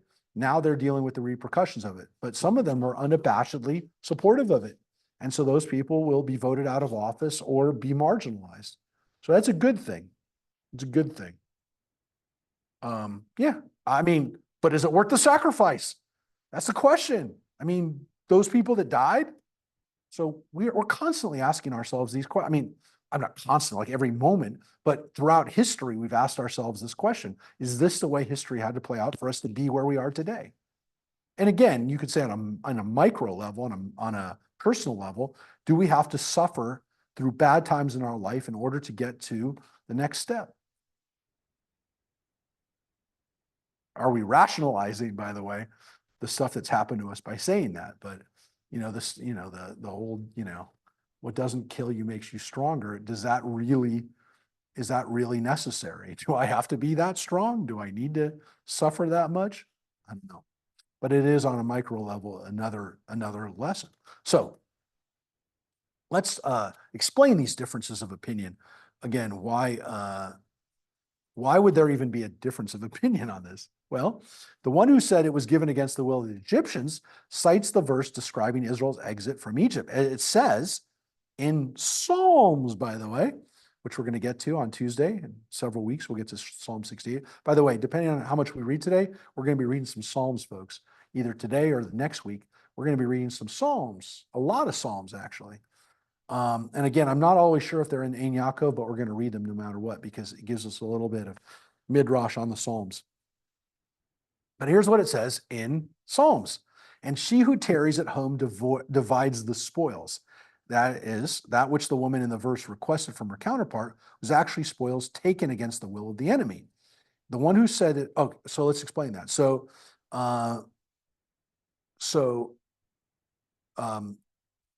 Being in Egypt for longer, getting the other stuff out of Egypt would have required them to be there longer, like the verse in Psalms. The one who said it was given against the will of Israel claims that they did not want the vessels because of the burden of carrying a heavy load on a long journey. So why would Israel not want it? Not because you'd think they want to be seen as thieves or as robbers, but because they just don't want to take the stuff with them. They don't want to take it. It's too heavy. I don't want to have that. And with regard to the continuation of the verse, and they emptied Egypt, Rabbi Ami said, this indicates that they made Egypt like a trap in which there is no grain that serves as a bait to attract birds. Reish Lakish said they made Egypt like an abyss in the sea without fish. All of these are images of Egypt being left with nothing. Now, let's, I'm not sure if this is Ein Yaakov, but this is gets exactly to the point. Maybe why I said this whole thing to you about why it's still relevant. Maybe I was thinking about this, or maybe just because it is. The Gemara proceeds to discuss the promise of redemption from Egypt that God made to Moses at the burning bush, the first time they ever met. When Moses asked God what to say to Israel when they asked, what's God's name? And God said to Moses, Ehyeh asher ehyeh, I will be what I will be, or I am what I am, or I am what I will be. We don't really know how to translate that. And he said, thus you will say, and by the way, how does it translate it in your book, Jesse? I will be what I will be. Yeah, I shall be as I shall be. Okay, same. It says, yeah, say to the children, I shall be has sent me. Yeah. Thus you will say to the children of Israel, I will be has sent me. The Holy One, blessed be he, told Moses to go tell Israel, I was with you in the enslavement and in the redemption, and I will be with you in the enslavement of the kingdoms in the future. Now, I will say the commentary there adds something which may not have been there, which is, I was with you the whole time when you were slaves. I was with you. You didn't see me, you didn't feel me, you didn't know it, but I was there. So I never left you. I'll be with you on your journey out, which doesn't actually say, which I would say is actually maybe not intended, but I like the fact that, God will be with us in the redemption, though that seems quite obvious. But the next one is definitely there. And it says, and I will be with you in the enslavements of other kingdoms, right? When other kingdoms make you slaves in the future, I will be with you.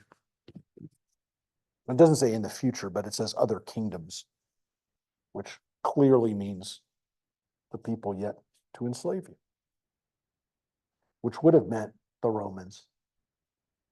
It would have meant the Nazis. So God is going to be with you during these was with you during these dark days, and will be with you in the dark days to come. And what's interesting is that we don't really question whether God's with us in the redemptive periods, in the time that we left Egypt, and the times that we're free. We don't ask that question. But the rabbis interpret the phrase, I will be what I will be, and it's a futuristic statement, is, look, when Moses sees God at the burning bush, people already been slaves. He was born into that. He was born into that oppression, right? He was saved because his mother put him in a basket. Remember that whole story? So God just told him, I was with you then. I was with you then. I was with you. Hayiti, I was with you, and I will be with you. Ani ehyeh, I will be with you in the future, when you're enslaved in the future. So that's a pretty powerful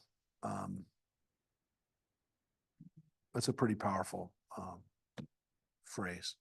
I will be with you when you're going through the dark times in the future.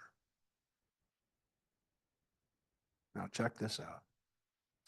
Moses said before him, Master of the universe, Rabbono Shel Olam, one of the titles for God, Master of the universe. It is enough for them to endure. Let the future suffering be endured at its appointed time. There is no need to mention their future enslavement.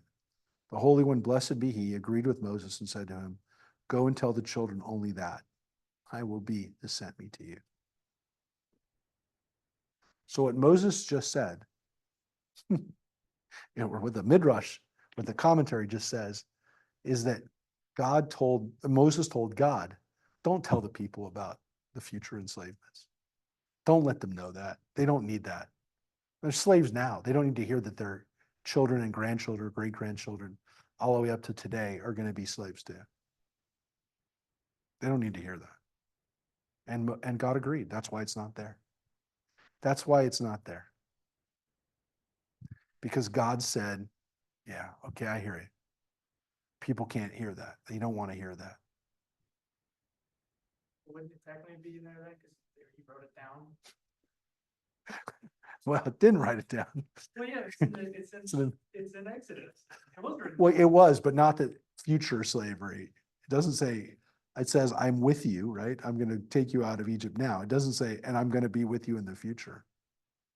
But the I will be what I will be meant that like I will continue to be. with Yes, you. but not I will be with you because, by the way, you're going to need me in the future too.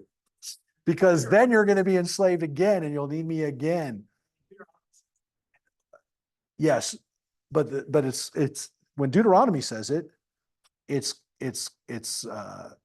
consequential, right? If you do this, that's what's going to be. If you, and again, even in the prophets, right? In Jeremiah and Ezekiel, Yeah, but in it's always Deuteronomy, conditional. straight up say, yeah, as soon as they get into the land, they're gonna forget me and they're gonna be cast out of that. Can you do that? Yes, yes, Jesse. It is in Deuteronomy. It is in Deuteronomy, which is one of the reasons why I read it and I understand it. And I'm not going to go over and over again because you weren't here yesterday, but I did go over the fact you were? Didn't I talk about yesterday that Deuteronomy was written 200 years after the rest of the Torah? Not that when we were reading here. No, I think I said it again recently. Who did I just talk to about that? I did. You just weren't paying attention. I was there. So I said, that's how I make sense of Deuteronomy, is they knew what was going to happen. They lived it. They were living it. It was written during the time when the Babylonians were on the doorstep. They were already making encroachments. They had already dealt with this stuff. They knew what was going to happen because they literally were looking at it going, do you not see that this is going to happen? I mean, it's like, watching China right now and going, do you not know what they're going to do? So you don't know that they're going to invade Taiwan at some point. It's like, they've told you they're going to, so yeah. Deuteronomy has a take on it, which is, it's a foregone conclusion. And so do the prophets, right? The prophets at a certain point, right? We talked about it. Jeremiah eventually tells the people, it's done. Just sit back, hope you can survive because it's happening. There's no out. There's no get out of jail free. You're done. People don't like that because it's basically telling people there's not an answer. I don't have an answer for you, and it's going to happen anyways. But that, to some extent, is what Moses just told God. Don't tell the people that. They don't need to hear it. It begs the question, though, which is, it's in Genesis.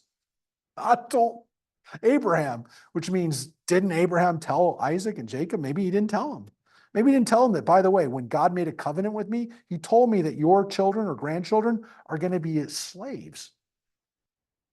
Maybe he didn't want to tell them that. Maybe he didn't tell them that. Maybe they didn't know. But we know it in Genesis. When we're reading it in Genesis, at the beginning of Genesis, not even halfway through Genesis, a quarter of the way through Genesis, we hit that. We're going, oh, really?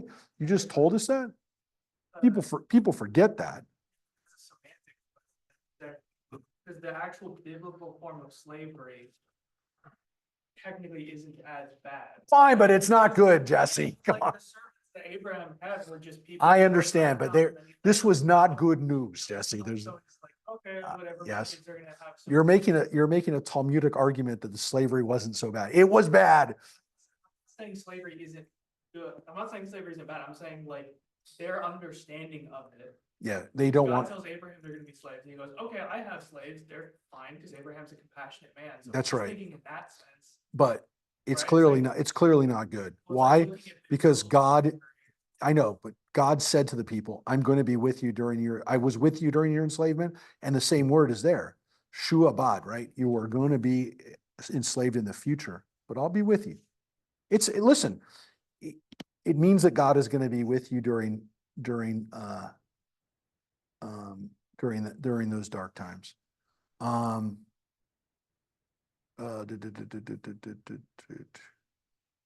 Is this next part? Yeah, I think this next part's there. Having explained the use of double language of I will be what I will be, that great line and I really do love that line. I love that line. I will be what I will be. As a matter of fact, I will show you because I can't wear it anymore, but it's still here. My tallis. I will be that I will be. I shall be that I will be. I will be what I shall be. That get- Why would you translate it like that? I was gonna say, does that get annoying then when you read the other Translations? that- This was on my tallis. Ehyeh asher ehyeh. That was on my tallis, which also had a burning bush on it. But it's so. Mine's purple. How do you know the burning bush wasn't purple? It was God. God could be purple.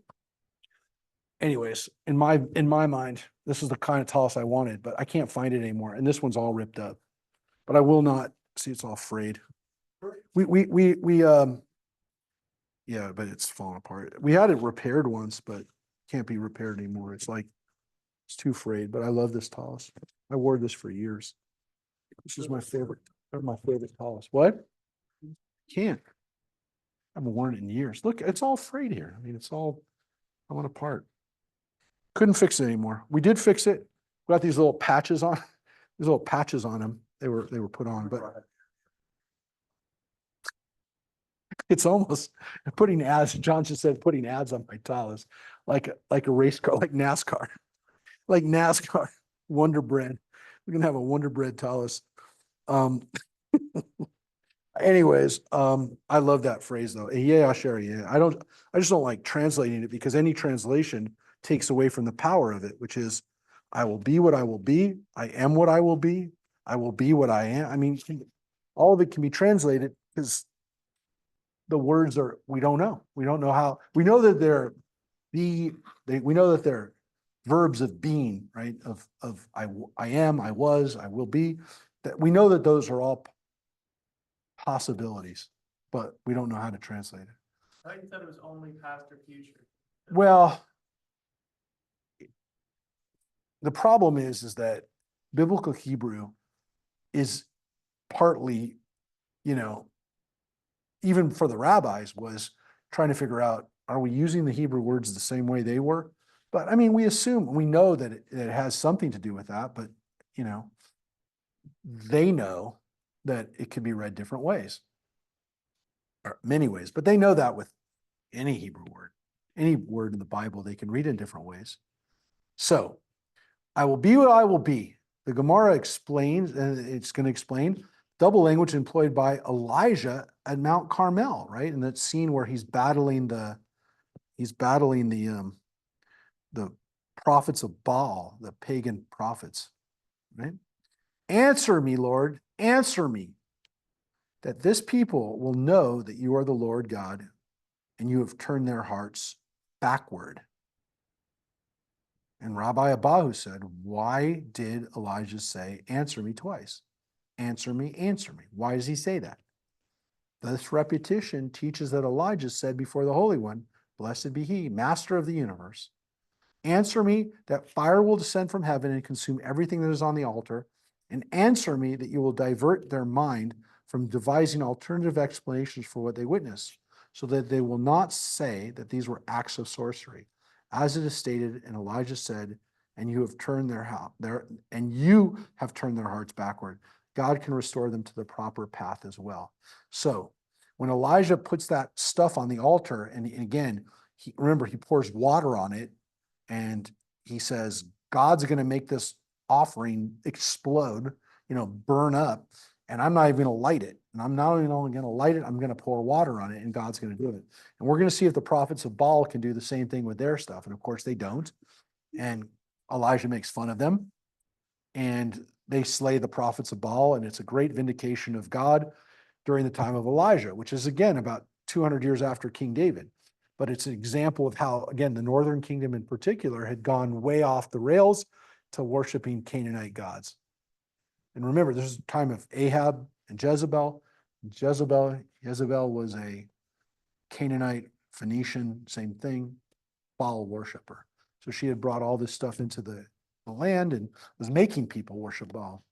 So it was really bad. But Elijah, interestingly, says, when I do this great thing, I'm going to do this little miracle. It's not a little miracle, it's a big miracle. And by the time of Elijah, there weren't a lot of these kind of big miracles anymore. This one really stands out.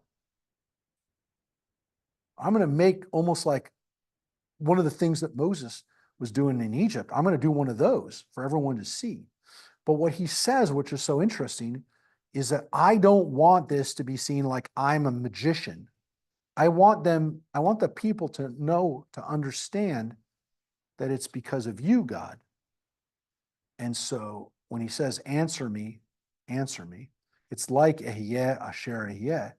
It's that repetition, and there's a lesson in it. So again, the rabbis are basically telling us that Elijah is picks up on that language, he picks up on that, on that, on that presentation, which is really good. Now, we get into the Mishnah, and this part is not really, again, this is a halachic discussion about, is any of this in the, in Yaakov? It is? Okay, so we'll read this part right here. The Mishnah stated, but let me know when we're going off, stated the time for the recitation of the morning Shema begins when one can distinguish between sky blue and white. The Gemara asks, to what is between sky blue and white? If you say that it means distinguishing between a pile of white wool and a pile of sky blue wool, wouldn't one know the difference at night as well? So like at night, you can't make out a lot at night, but you can make out the difference between blue and white. Like if it's really dark blue and white, wouldn't you see it? Rather, it must be a reference to the ritual fringes made with the sky blue strings, the ends of the talit that we have right here. Except this one doesn't have blue strings. We don't do blue strings anymore. Along with the white strings, one must be able to distinguish between the sky blue strings in the ritual fringes and the white strings in the ritual fringes. With regard to the beginning of the time for the recitation of the morning Shema, that's why, again, the rabbis say it's not between like any kind of blue and any kind of white, it's between the blue and white in a talit. When you can see that, which you might not be able to see at night, when there's enough daylight out that you can see it, then you can say, and again, not with lights, not with candles, they had lamps, but not using those. Whatever light, and it's a natural light, then you can see it, then it's time for the morning. So it could be pretty early in the morning. Sun might not be up, but there's enough light that you can see. So this part I think is in there. It was taught in a Braita. Rabbi Meir says that the day begins when one can distinguish between two similar animals, a wolf and a dog, which by the way tells you that they're not talking about little chihuahuas or little dogs like I have. They're talking about dogs that look like a wolf, which is the kind of dogs that they had in those days. They had not started breeding funky dogs yet.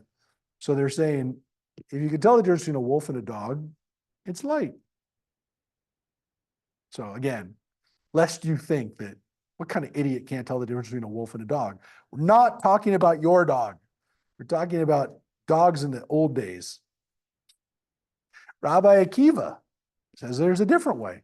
He says that the day begins when there is sufficient light between a donkey and a wild donkey.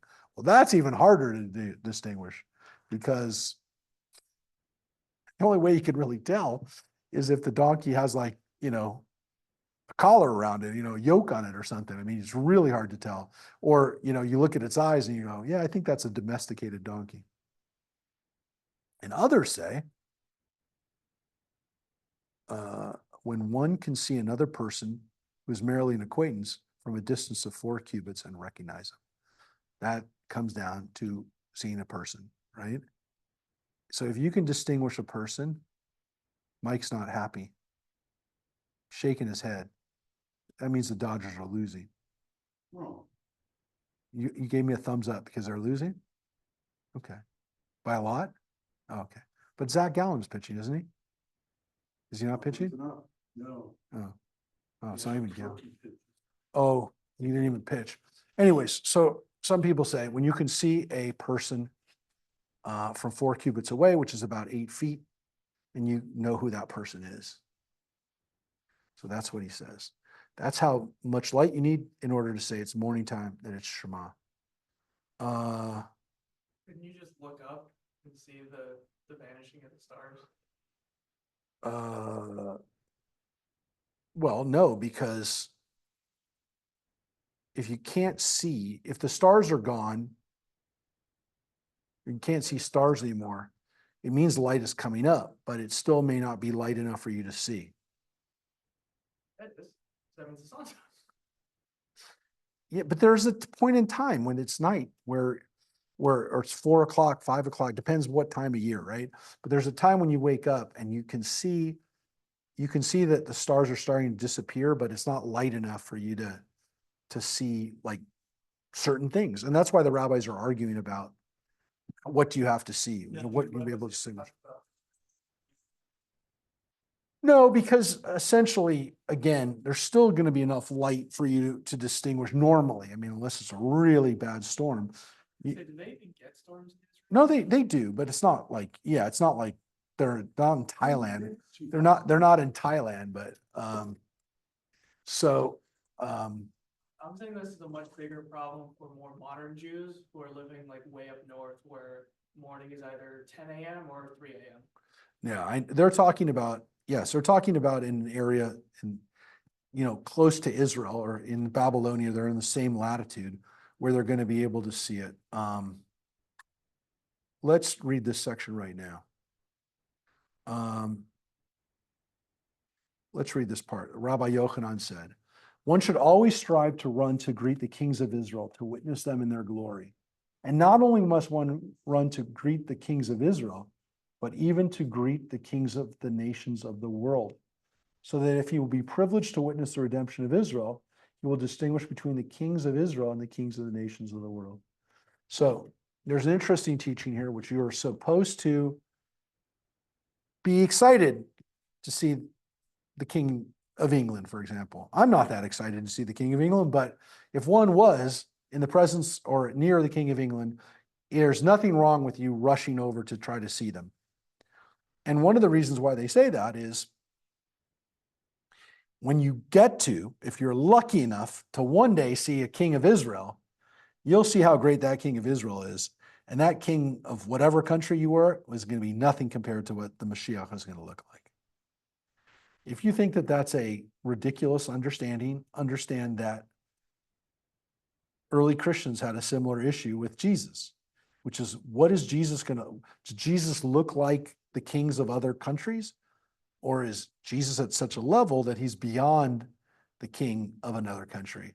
And so, to some extent, those depictions of Jesus as a good-looking person of that country was always used. It was always done. Jesus never looks bad in those pictures, even when he's getting beaten or when he's in the Passion, where he's got a crown of thorns on him.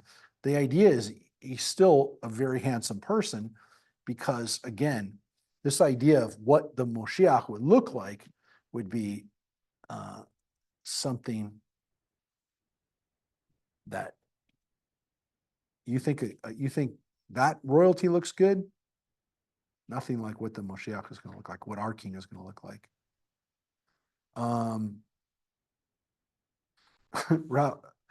This might be there too. Is it there? Rabbi Ella said to Ulla, before Ulla left for Babylonia, when you go to Babylonia, ask for my brother, Rav Baruna, in the presence of the entire group, as he's a great man who rejoices in mitzvot. And it is only fitting that he should be accorded respect. Gemara provides proof that he was indeed a great man who rejoiced in mitzvot. Once Rav Baruna juxtaposed redemption and prayer at sunrise, as per the custom of what other people did, but not necessarily everybody did. And laughter and joy did not cease from his mouth the entire day. So basically saying he was a joyful person. Is the next part here? In the practice, Yeah, how is the translations are so different. Okay. Because that first paragraph, this one doesn't mention Babylonia at all. Hmm. They don't talk about it. It's like 50 seconds. Well, it doesn't actually say that. It just says Elah said to Well, yeah, because that's where, it says when you enter the study hall, inquire about the welfare of my brother. yeah, but that's where he lived. I mean, yes, he didn't have to put it, but yes, he is a Babylonian sage. So now we're going to get into this issue of redemption, talking about redemption versus prayer. Again, what do we pray for? Prayer in general or a specific prayer on redemption? Didn't Rabbi Yochanan say at the beginning of prayer, one says, Lord, open my lips that my mouth may declare your glory. These are the words that we say before the Amidah. Adonai sefatai tiftach ufi yagid tehilatecha. We've not gotten to that yet, but that's in Psalms 51 for people who are with us on Tuesdays. That's a very, very beautiful part of the Psalms. The Talmud saying that's what he used to say at the beginning of his prayer.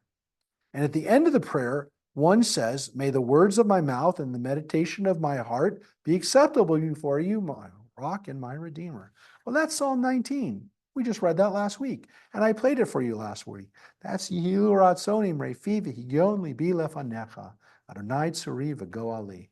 God, you are my rock and redeemer, but again, please let my prayers, let my meditations, let them be acceptable before you. Let them be good.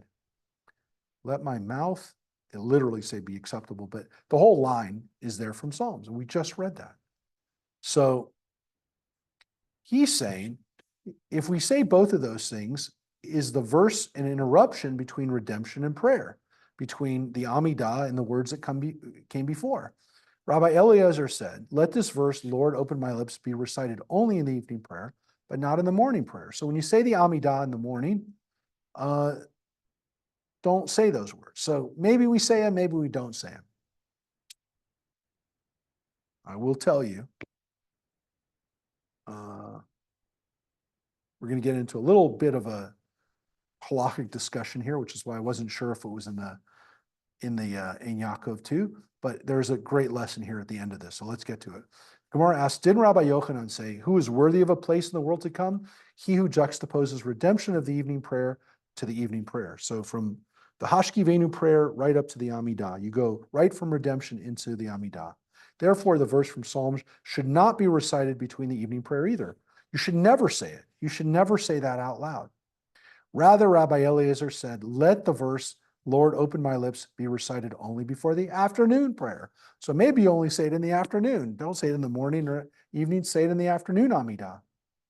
Rav Ashi said another explanation, even if you say that Rabbi Yochanan holds, Lord, open my lips is recited before all the times you do the Amidah, including the morning and evening prayers, since the sages instituted this verse, it is considered as an extended prayer. It is an inseparable part of the prayers, and if redemption is juxtaposed to this verse, it is no different than if redemption was juxtaposed before to the prayer directly. So they basically are saying it's okay to say. I will tell you, when I was a kid, I never said that line, ever. I never said Adonai Sephatai Tiftach out loud.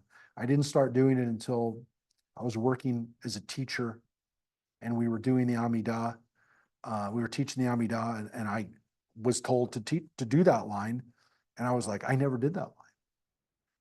It was a Reformed congregation, and it was in smaller print.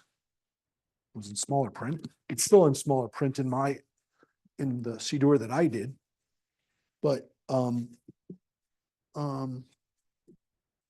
Amidah in our prayer book, it's a little bit smaller, and it's at the top, but in the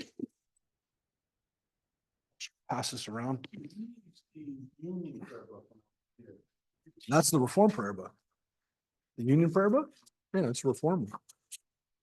So I'll just show you what the conservative prayer book does with that line.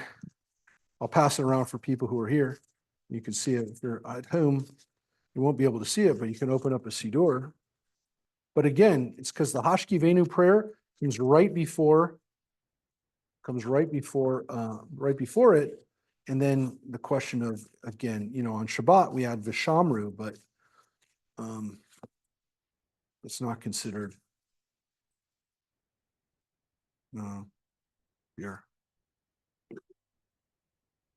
You can see, if you look at the top of that page, you can see the line is small, and it's not clear whether you say it out loud. So conservative synagogues do it now too. And Reform synagogues oftentimes still do it in Hebrew and English. Adonai Sephatai Titachu fi yagidi latecha. Eternal God, open my lips that my mouth may declare your glory. And some people do. That's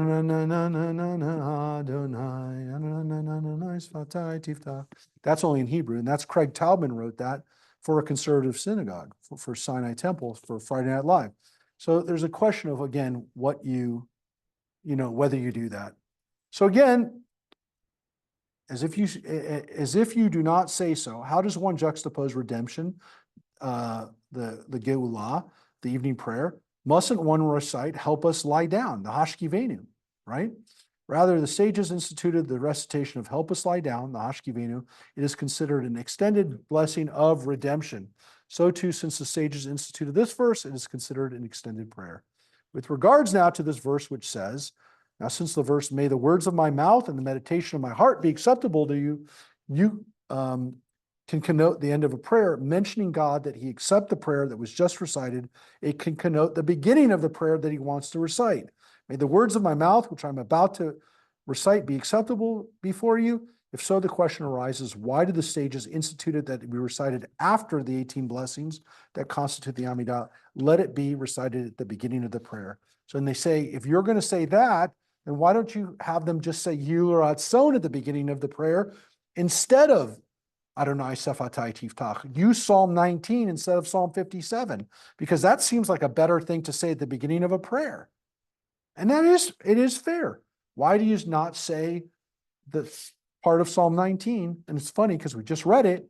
Why don't we say it at the beginning of the prayer? Makes a lot of sense. Rav Yehuda said, son of Rabbi Shimon ben Pazi said, the reverse is recited after 18 blessings, right? The Amidah has 18 blessings originally. It actually has 19 now, but originally it had 18 blessings. It's called the Shmona Esrei because it's 18, right? It has three names, the Amidah. It's called the Amidah, the standing prayer. It's called the Tefillah, which is what they call it over and over again here, the prayer. And they also call it the Shmona Esrei, which means the 18.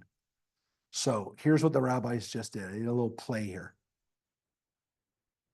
The verse is recited after 18 blessings because the Amidah, right? Because David only said this verse after 18 chapters of Psalms. Therefore, the sages instituted it to recite after the 18 blessings, the Amidah, right? It's Psalm 19. There's 18 blessings in the Amidah, so it's the 19th prayer. It's the 19th Psalm. So they played off of that. It's a wonderful little thing about why we say it at the end. Well, it's perfect because it reminds us of the 19th Psalm, right? But then they say, wait, are these 18 Psalms? There are 19 chapters that preceded the verse, right? So it comes at the end of 19, at the end of chapter 19. And, right? This is wonderful because we're going to get into a discussion about the Psalms. And for those who aren't with us on Psalms Day on Tuesdays, you definitely can watch them. I've already posted up Psalm 23, which we read last week. This week, what am I saying? This week, yesterday, we read Psalm 23 through 27. Last week, we read Psalms 19 through 22. So the Psalms are up there. But what's interesting about it is that, again, the rabbis were fascinated, inspired. They quote the Psalms all the time. We've already seen it. Now we're going to have a great discussion about Psalms. The Gemara answers, happy is the man. That's Ashrei Ha'ish. That's the very first chapter of Psalms. And why are there nations in uproar? The second chapter, they say that actually constitutes a single chapter. So the 19 chapters are actually 18. So they said, actually, you read 1 and 2 together. Now, we've already talked about this. Some people say that no, Psalms 9 and 10 are meant to be read together. So the fact that they're saying that there's 2 Psalms that are actually 1 Psalm, it's not that unusual. The Gemara cites proof that the first 2 chapters are in fact a single chapter. As Rabbi Yehuda, son of Rabbi Shimon ben Pazi, said, David said 103 chapters, and he did not say hallelujah in any of them until he saw the downfall of the wicked. Only then could David say hallelujah wholeheartedly. As it is said, let the sinner cease from the earth and let the wicked be no more. Bless the Lord, my soul. It's a beautiful line. Bless the Lord, my soul. Barchi nafshi, hallelujah. So if you wanted to know, and some of you did want to know, when is the first time we see the word hallelujah in the Psalms? Psalm 104. So 103 Psalms go by before God says, or before David says, hallelujah. Now, that's hallelujah. But they also just introduced something that they're going to talk about, which is this wonderful phrase, which you hear all the time, not necessarily in synagogue, but you might hear it in the African-American community. Bless my soul. That's where it comes from. Barchi nafshi. Bless my soul, God. Bless my soul. We are not going to get to this, but I'm going to try to get as close as I can because we're going to read a beautiful saying about the soul here, which I was kind of hoping to get to, but couldn't really cut back anything more. Here too, the Gemara notes the calculation appears inaccurate. Are these 103 Psalms? There are 104. Rather conclude from this that happy is the man, and why are the nations in uproar constitute a single portion. So it's another place where you can see Psalms 1 and 2 go together.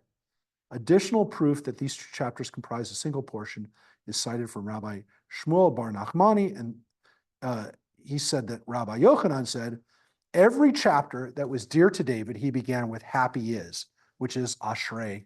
Ashrei. Ashrei. You know that. You've heard that phrase. Happy. So David loved saying it, but he didn't say it all the time. But he said Ashrei. He opened with happy is, as it is written, happy is the man who has not walked in the counsel of the wicked. That's Psalm 1. Or stood in the way of the sinners, or sat in the dwelling place of the scornful. And he concluded with happy, as it is written at the end of the chapter, pay homage in purity, lest he be angry, and you perish on the way when his anger is kindled suddenly.